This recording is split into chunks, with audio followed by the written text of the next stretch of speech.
Welcome to Tales by Felix, where every story unlocks a new world. Remember to subscribe, like and share. Let's begin. The first thing Amaka noticed was the gates. They weren't just big, they were monstrous. Tall, black, and gleaming under the afternoon sun, they looked like they could keep out an army. The taxi driver craned his neck to see the mansion beyond. "Madam, you sure say this na where you want work?" he asked in a low voice, doubt and pity mixing in his tone. "Yes," Amaka replied softly. Her hands clutched the small nylon bag that carried all she owned, 2 dresses, a wrapper, and a Bible. The gate slid open without a sound, revealing a driveway so long and lined with palm trees that the house at the end looked like a distant mirage. As the taxi rolled forward, her heart beat faster. This was a new beginning. Or so she thought. The mansion loomed into view, cream walls, glass windows, and a rooftop pool visible from the front. Luxury dripped from every corner. On the marble steps stood Madame Gloria, arms folded, lips pursed as though the sight of Amaka already irritated her.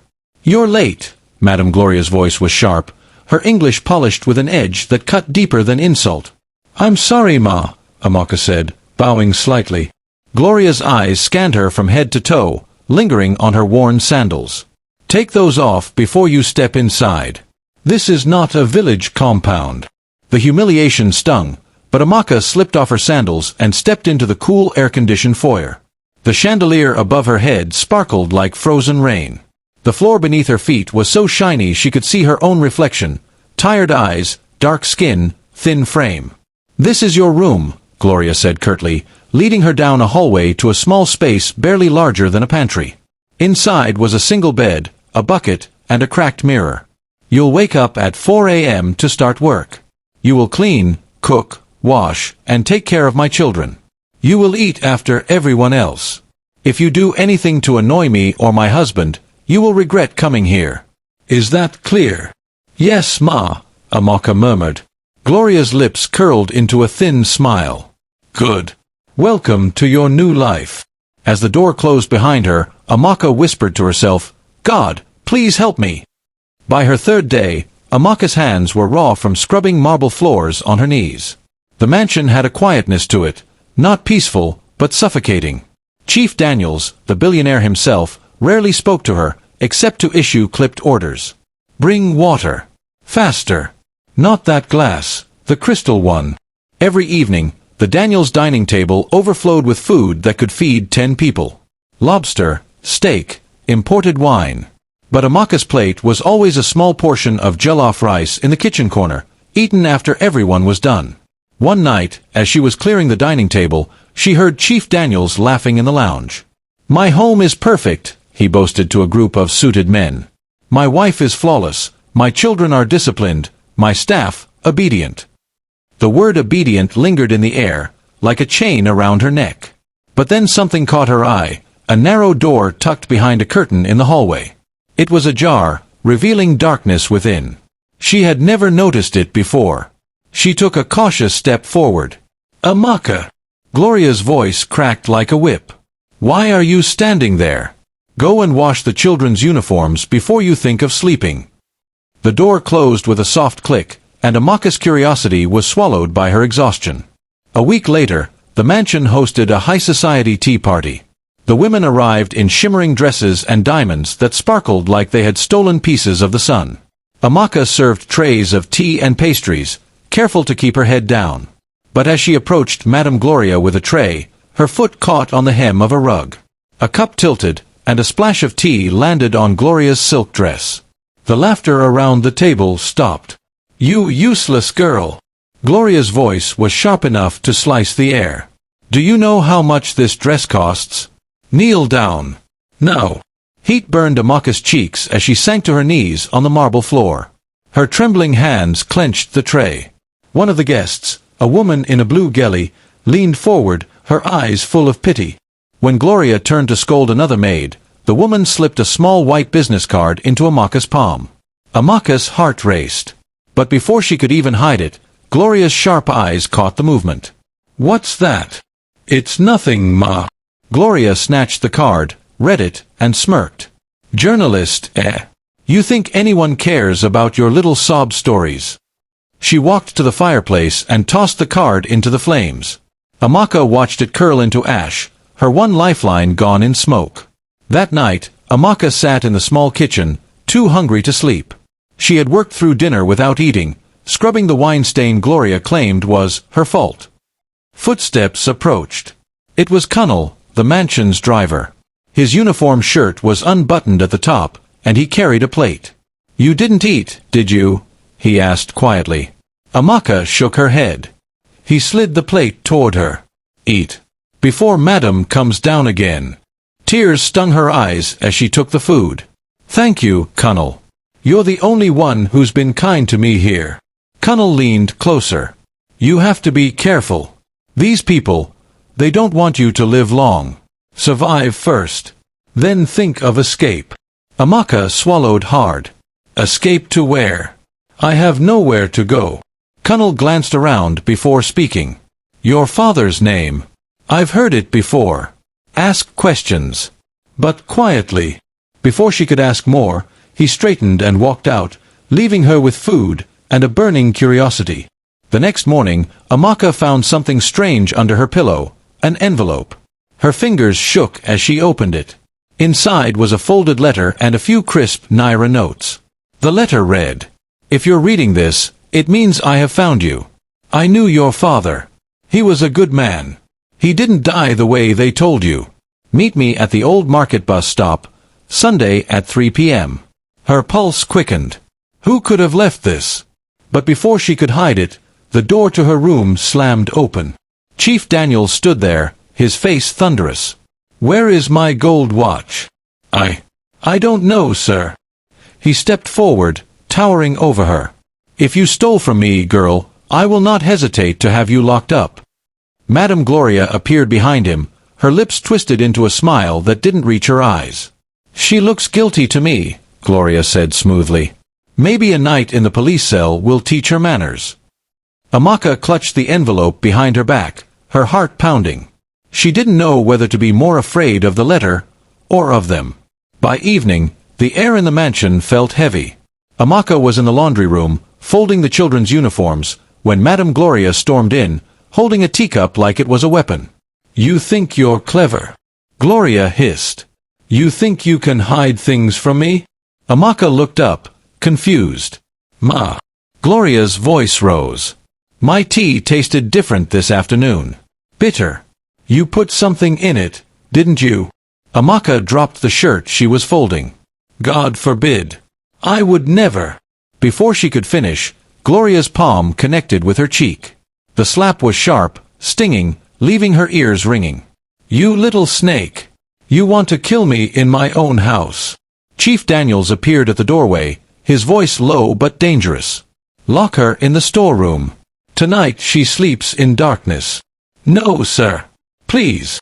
Amaka cried, but Cunnel wasn't there to help this time. The storage room was small, airless, and smelled of bleach.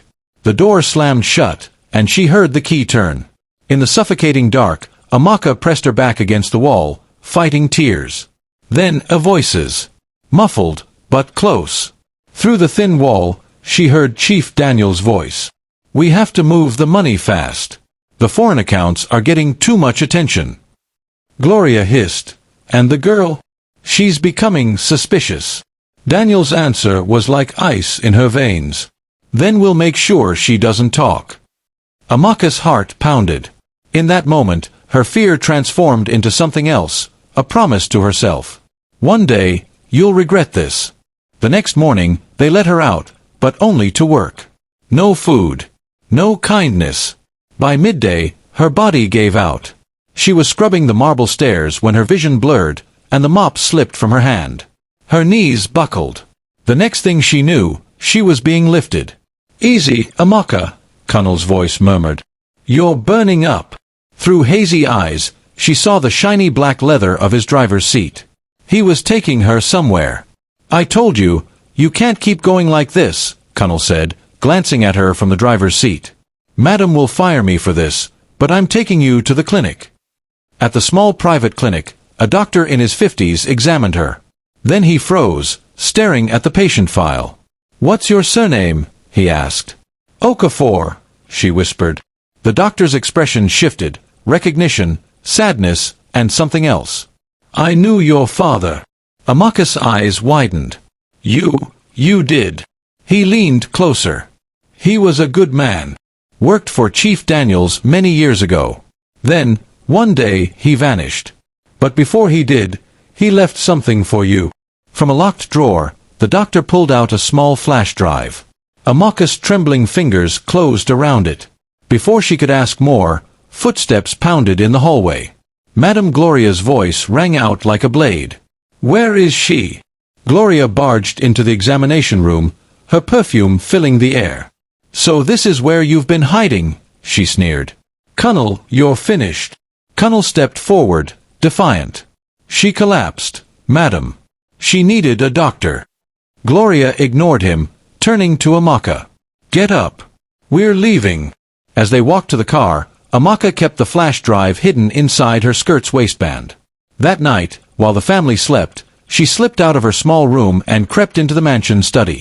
The desk was sleek, the lamp throwing a pool of light across its surface. She plugged the flash drive into the laptop. Files filled the screen: spreadsheets, emails, bank statements. Names of politicians, offshore accounts, millions moving in secret. Her breath caught. Her father's name appeared in one document, under a column labeled Liabilities. "What are you doing?" The voice behind her was deep, cold. She spun around. Chief Daniels stood in the doorway, his face unreadable. He stepped into the room, each footstep deliberate. "Looking for something, girl?" Amaka swallowed hard. I was cleaning." "Don't lie to me," he said, closing the distance. "Do you know what happens to people who see things they shouldn't?" Her voice shook. "You killed my father." For the first time, his expression cracked, just for a second. "Careful," he said softly. "Curiosity is dangerous." He reached over, pulled the flash drive from the laptop, and pocketed it. Then, almost casually, he said, "I'll give you a choice. Forget everything, and I'll let you leave with a little money. Or, you keep digging, and you won't leave at all." She stood frozen, heart thundering. "I'm not afraid of you." His lips curved into something that wasn't a smile. "You will be." The next day, Gloria's tone was icy, calculated. "You're to stay in the kitchen. Nowhere else. If I see you near my husband's study again, I'll make sure the police hear about the gold you stole." "I didn't steal anything," Amaka shot back, surprising even herself. Gloria's eyes narrowed. "You think anyone will believe you? You're a poor, uneducated maid. I'm Madame Gloria Daniels. You won't even make it to the station before your body is found." That night, through the thin wall of her room, she heard them talking again. "She's becoming a problem," Gloria said. "Then we remove the problem," Daniels replied. Amaka lay awake, her fists clenched. She could feel the letter under her pillow, the one that said to meet someone at the old market bus stop on Sunday. Maybe, just maybe, that meeting would save her life. Sunday morning came with a heaviness in the air. Amaka had barely slept, her mind locked on the letter under her pillow. But she never made it to the market bus stop. By mid-morning, Madame Gloria called her into the lounge, smiling in a way that made Amaka's stomach twist. On the glass coffee table was a cup of tea, steaming, untouched. "Drink this," Gloria said. Amaka frowned. "Ma." "Drink it," she repeated, the edge in her voice sharp. Something about the tone made Amaka hesitate. I'm not thirsty." Gloria's smile widened. "Oh, that's fine. I already drank mine." At that moment, she clutched her stomach and let out a dramatic gasp, collapsing into the couch. Her wails echoed through the house. Chief Daniels came running. "What happened?" "It's her." Gloria pointed at Amaka with trembling hands. "She poisoned me." Amaka's eyes went wide. "What?" "No, I didn't." Daniel's voice turned to thunder. "Call the police." Within minutes, 2 uniformed officers were in the living room. One reached for her arm. "Wait!" A voice rang out from the doorway. It was Colonel. His chest rose and fell as he said, "I have proof she's innocent." The officers froze, turning to Colonel. "Proof?" one asked. Colonel nodded, holding up his phone. Kitchen camera. Madame Gloria never touched the tea. She poured something into her own cup before calling for Amaka. Daniel's face darkened. This is absurd. Check it yourself, Connell challenged, tossing the phone to the officer. The officer watched the footage, his brows knitting together. Daniel's tone softened into oily charm. Gentlemen, I think this is a misunderstanding. Let's. But the officers weren't fully convinced. You'll both come down to the station to explain. As they began to lead Amaka out, Connell leaned close to her ear. I'm getting you out of here. Trust me. And he did. On the way to the station, the car suddenly veered off into a crowded market street. Horns blared, people shouted. Amid the chaos, Connell stopped the car and hissed, "Go. Now."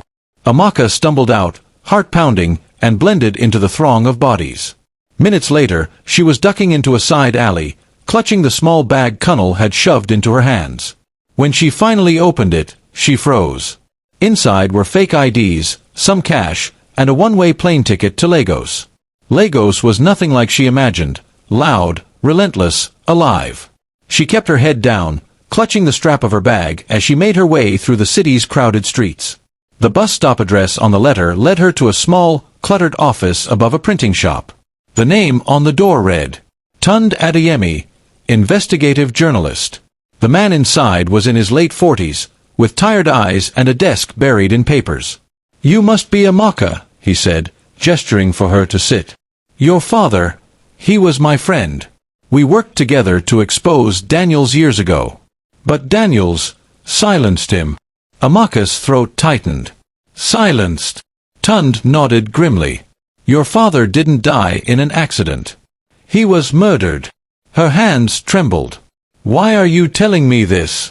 Because, he said, leaning forward, we can finish what he started. Amaka's gaze hardened. What do you need me to do? Before he could answer, her eyes caught a TV in the corner. On the screen, breaking news. Chief Daniels announces bid for political office. Her stomach turned cold. Over the next 2 weeks, Tunde taught Amaka how to navigate the shadows. She learned to use encrypted apps, to hide her digital trail, to send anonymous tips. They began leaking Daniels' financial documents in small doses to trusted news outlets. The effect was immediate, whispers in the business world, subtle withdrawals from his campaign donors. One night, as Amaka returned to her tiny rented room, her phone buzzed. No name. Just a number. She opened the message, and her blood ran cold. We found you. Attached was a photo of her, taken earlier that day, walking into a grocery shop. Her knees nearly gave out. She rushed to Tunde's office. They're onto us, she said, showing him the message. He looked grim. Then we move faster. The faster pace came at a cost. The next day, while walking to a bus stop, a black SUV screeched to a halt beside her. Before she could run, 2 men in masks grabbed her, dragging her into the vehicle. A cloth covered her mouth. The bitter sting of chemicals filled her nose. When she woke, she was in a dimly lit warehouse. Her wrists were bound, the air thick with dust and oil. And then she saw her, Madame Gloria, sitting on a chair in the corner. But she didn't look like the polished woman from the mansion. Her makeup was smeared, her clothes wrinkled, her hands trembling. You.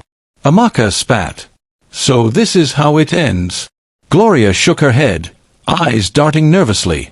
It's not me you should fear. It's him. Before Amaka could ask what she meant, footsteps echoed through the warehouse. Slow. Measured. Chief Daniels stepped into the light, clapping slowly. Well, well, the runaway maid, he said, smiling in a way that made her skin crawl. The air in the warehouse was thick with tension. Chief Daniels' polished shoes clicked against the dusty floor as he stopped in front of Amaka. You've been very busy, he said softly, almost like a father scolding a stubborn child. Running around with journalists, digging where you shouldn't. Amaka kept her chin high. I know what you did to my father. Gloria's voice cut in, shaking. She deserves to know the whole truth. Daniels turned to her slowly. Gloria, not now. But Gloria stood, her fear cracking into something that sounded like guilt. I loved your father once, Amaka. Before I met him, she gestured at Daniels. "I was engaged to your father. But I chose money over love." Amaka stared, stunned. "You, what?" Gloria's voice broke. "When he started uncovering Daniels' dirty deals, I told Daniels everything. I thought it would scare him into stopping. I didn't know Daniels would." "Enough!" Daniels snapped, his voice echoing. "She doesn't need the details." Amaka's eyes burned with rage. "You killed him." Daniels smiled, slow, unapologetic. "And I'll do the same to anyone who tries to destroy me." Amaka felt her fear drain away, replaced by a cold clarity. "If you kill me, the files go public." Daniels chuckled. "You think you're the only one with copies?" Her lips twitched into a dangerous smile. "I think you underestimate how far I've already sent them." Something in his expression shifted. The confidence faltered. Sirens wailed in the distance, faint but growing. Daniels looked toward the door, jaw tightening. "Police," Gloria whispered. Daniels smirked again. "Not for me." Moments later, the warehouse doors burst open. Officers flooded in, and to Amaka's shock, they went straight to Gloria. "Mrs. Gloria Daniels, you are under arrest for conspiracy to commit murder, fraud, and money laundering." Amaka's head snapped toward Daniels. He was smirking like the devil. "They work for me," he murmured. "I told you. I'm untouchable." As they dragged Gloria out, she looked at Amaka with wet, desperate eyes. "Don't let him win." The moment the warehouse emptied, Daniels leaned in close. "Now it's just you and me." But before he could say more, a voice echoed from above. "Not quite." Both turned to see Tun standing on the mezzanine level, a camera strapped to his chest and a phone in his hand. "You're live, Daniels," Tun said, his voice calm but carrying. "Every word you've said for the last 5 minutes is being streamed to over 200,000 people." Daniels' eyes widened, the first crack of panic slipping through. "You." Tund interrupted. "And the files? They're already with international agencies." The color drained from Daniels' face. By the next morning, Daniels' name was on every news channel in Nigeria, and beyond. Billionaire politician linked to murder, fraud, and international money laundering. International warrants were issued. His accounts were frozen. Foreign partners severed ties. But the real explosion came from the public. Protests erupted outside his properties, people chanting Amaka's name, calling her the maid who fought the billionaire. Amaka stood in Tun's cramped office, watching the footage play on his old TV. "It's not over," she said quietly. "He's still out there." Tund nodded. "Then you'll have to end it yourself." That afternoon, Daniels called her directly. No threats this time, just 4 words. "Let's end this face-to-face." They met at a packed press conference in Lagos, reporters, cameras, flashing lights. Daniels stood at the podium, trying to frame himself as a victim of political sabotage. Amaka walked in from the back, the crowd parting around her. Every camera turned to follow. "Mr. Daniels," she said loudly, her voice clear and unshaken, "you forgot to tell them one thing, the part where you killed my father." Gasps filled the room. Daniels laughed nervously. "This is ridiculous." Her phone buzzed in her hand. With a single tap, the speakers in the room crackled to life, playing the warehouse recording of Daniels confessing to the murder. The crowd roared. Reporters surged forward, shouting questions. Police officers pushed through, this time for him. Daniels' smile finally shattered as handcuffs closed around his wrists. As he was led away, Amaka felt her knees weaken, not from fear, but from relief. Months later, she stood at the opening of the Okafor Foundation for Domestic Workers, cutting the ribbon with Kunnel and Tund by her side. She had walked into the mansion as a powerless maid. She walked out into history as the woman who brought a billionaire to his knees. The end.